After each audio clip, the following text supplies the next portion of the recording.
The GTX 970 is, in my opinion, another overlooked card, despite bringing a similar level of performance as a GTX 1060 3GB. In this video, I'll do my best to point out why I started loving the Maxwell architecture by seeing how this card runs in our usual set of games. I'll also point out why I'm not quite buying into the EVGA aura. More on that later. The GPU itself, GM-204-200-A1, clocked at 1216 MHz and boosting at 1367 MHz, is paired with 4GB of GDDR5 VRAM asterisk, running at 1753 MHz through a 256-bit bus, second asterisk. We'll address the asterisk part in the conclusion. The GPU's window seen on screen right now should provide all the remaining details. I will, however, point out the almost 150 watts TDP, very similar to that of the RX 570 reviewed in a previous video, and that, unlike the 40nm used with the Polaris GPU, the Maxwell chip was built on the older 28nm process. To cool off this card, EVGA used a thermal solution that I have mixed feelings about. You see, I like the 4 heat pipes, the cold plate, and the generous fin stack. I don't like the missing heatsink for the MOSFETs, the RAM chips not contacting the heatsink, and I don't quite understand the metal plate from the other end. It cools off what? The 285mm fans are also adequate, but then EVGA decided to add a no spin behavior in the VBIOS if the temperatures are low. And this brings me to temperatures. You see that no spin behavior from the VBIOS ended up with a GPU reaching 52C or 30C delta over ambient at idle, and the temperatures under load would go at 67C in heaven, with the hotspot temperatures reaching low 80s. Now, video cards that have the memory actually contacting the cold plate could blame that hotspot value on the improper sized thermal pads, but in case of the ACX 2.0, EVGA has no excuse. There is no contact between the memory and the heatsink. Fortunately, the same aggressive fan curve reserved for the R920X does wonders here as well, keeping the fully loaded GPU under 60C or 38C delta over ambient.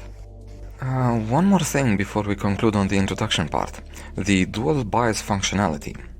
Several manufacturers offer this in their lineup of video cards, and they all place a switch that controls what BIOS chip is used. But only one manufacturer chooses a weird switch in a weird location, which can then transform a dual BIOS card into a single BIOS card. Just like with the RX 570, the Z230 workstation used to test this card will occasionally be the bottleneck, due to the 4th gen i7 4770 equivalent Xeon that is paired with the same 32GB of DDR3 running at 1600 MHz in dual channel. Okay, Alien Isolation. This one is used mainly as a common test for all cards, regardless of their performance level. The GTX 970 breezes through the survivor run, averaging 194 FPS at 1080 resolution and ultra settings. The 1% loss of over 120 FPS is high enough to never be a problem. As mentioned with the RX 570 and R920X, you have the option to increase the resolution without affecting the gameplay. Apex Legends also has enough performance headroom at 1080 resolution, but I would not increase the visuals for this one. I'd opt for the higher FPS instead. And speaking of which, 171 FPS for average and 117 for the 1% lows in the firing range. Not bad. The 1600 by 900 and 720 resolutions are not really needed, but for the sake of completeness, I've put their averages and 1% lows on the screen as well. For single-player titles like Resident Evil 4 Remake, my target is typically 30 FPS for the 1% lows. At 1080 resolution and low settings, the GTX 970 exceeds that percentile metric threshold by 16 extra FPS and averages 64 FPS. One can drop the resolution to 720 for a boost of 12 FPS for the average and 9 for the 1% lows, but I don't think that's needed. 1080 low will do fine. EA decided to disable third-party apps overlays. No MSI Afterburner means no stats collected for Battlefield 5. Oh well, I'm sure that Doom guy won't mind covering in for it.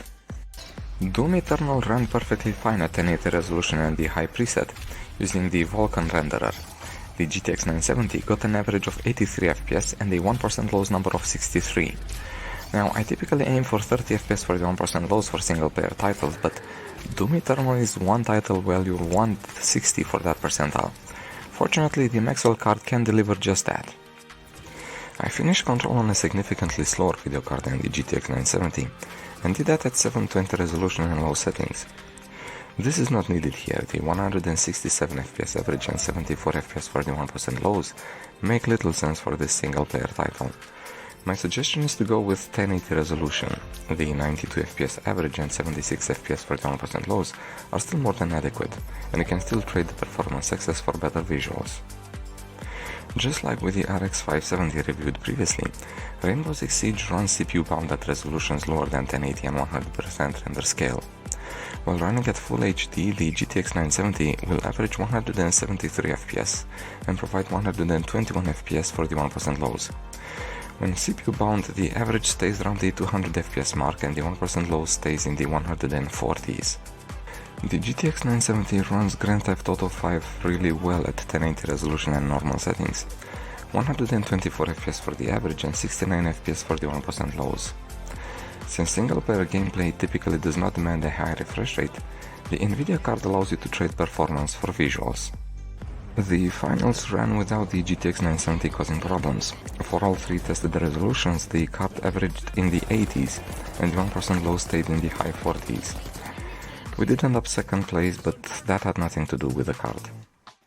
I've yet to see results like in Counter-Strike 2 until now. One would expect the average FPS to increase as resolution drops, but here things went the other way around. The highest average of 146 FPS was recorded at 1080, while the lowest average of 127 was recorded at 720. The 1% low stayed in the low 80s with the exception of 720 resolution, that had it drop by 10 FPS. The behavior of Dota 2 remains a mystery to me. I made sure to test at the same settings every time, and I did have slower GPUs recording better FPS numbers, but now the GTX 970 averaged only 80 FPS with 1% lows of 50. I'm not sure what's going on. I thought that the GT 1030 is a weaker card than the 970. Apparently not in this game. I always test Fortnite using the performance render mode and low settings, but with the render distance set too far. I found this simple renderer to provide better awareness. The GTX 970 averaged 112 FPS at 1080 resolution, with 1% lows in the mid-70s.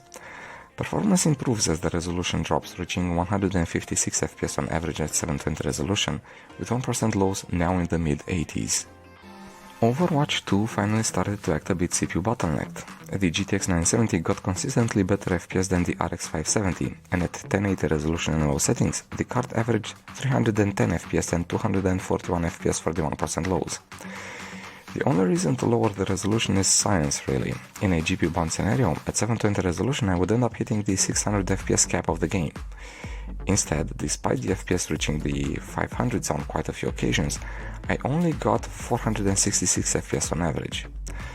I love this card, it turned me into a snob. Only 466 FPS. Rocket League ran fine at 1080 resolution and low settings. The Maxwell GPU averaged 244 FPS and the 1% lows of 141 are quite good. You can increase the visual options here, the gameplay didn't strike me as fast-paced. Splitgate runs fine on weaker cards, so to no surprise the GTX 970 got some really good numbers at 1080 resolution. 262 FPS for average and 77 for the 1% lows. I would cap the FPS to 144 and that would most likely smooth out the gameplay. I collected the 720 resolution data just to check for CPU bottlenecks. For halving the pixels count we get only 34 FPS bonus. I'll stick to full 1080, thank you very much. Valorant is notoriously easy to run on the GPU side. If you notice any resemblance here with the results from any card as fast or faster than the R9 280, well, that's because of the CPU. So, 268 FPS for average, 155 for the 1% lows. Paladins, Royale and Rogue Company will run more than okay on the GeForce card. I typically test at higher settings for Paladins and Royale and low settings for Rogue Company. Paladins averaged 133 FPS with 1% loss of 79, and we lost the match unfortunately. I chickened out of Realm Royale at 141 FPS on average, but it was not because of the 35 FPS for the 1% lows. Those tend to happen less and less frequently as the game progresses. and the team managed an easy W in Rogue Company. I'd like to thank everyone who supported me, and especially to my GTX 970 for the 128 FPS on average and 75 FPS for the 1% lows. I got smoked in World of Tanks Blitz, but since almost every card I tested managed to hit the 60 FPS frame cap, I can't fault the GTX 970 for it. I just played like a turd, went out in the open, got spotted, then wiped out. You really don't need 333 FPS on average to play Warframe. Even the 1% lows of 200 is more than enough at 1080 and low settings. Since this is a PvE title, you can choose to spruce things up a little bit. I love both the GTX 960 and 970 cards from the Maxwell architecture. Despite using the chunkier 28nm process node, the GTX 970 draws half the power of the equivalent R929TX and provides the same performance and power consumption as the 14nm build RX 570. As I mentioned in the GTX 960 video, Maxwell showed what GCN 1, 2 and 3 failed to do, and that is how power efficient the 28nm process can be. The card goes anywhere between 17.5 and 100 USD in my neck of the woods, and while the price to performance is quite good, you need to keep in mind one dirty little secret of the supposedly 4GB card. It runs better if the VRAM usage stays under 3.5 GB, and that is because of the a weird memory architecture used for it, and the article seen on screen and linked in the description should provide more details. In my case, this is not a problem, but hey, I'm just a weirdo who likes old hardware and discovering how it can still perform today. If you're into that stuff as well, then consider subscribing. As mentioned before, the GTX 970 and its performance tier peers are due for another video, since testing them in almost CPU-bound scenarios is a bit of a disservice. As for this video, well, we're done. Thank you for your patience, I hope you liked it, and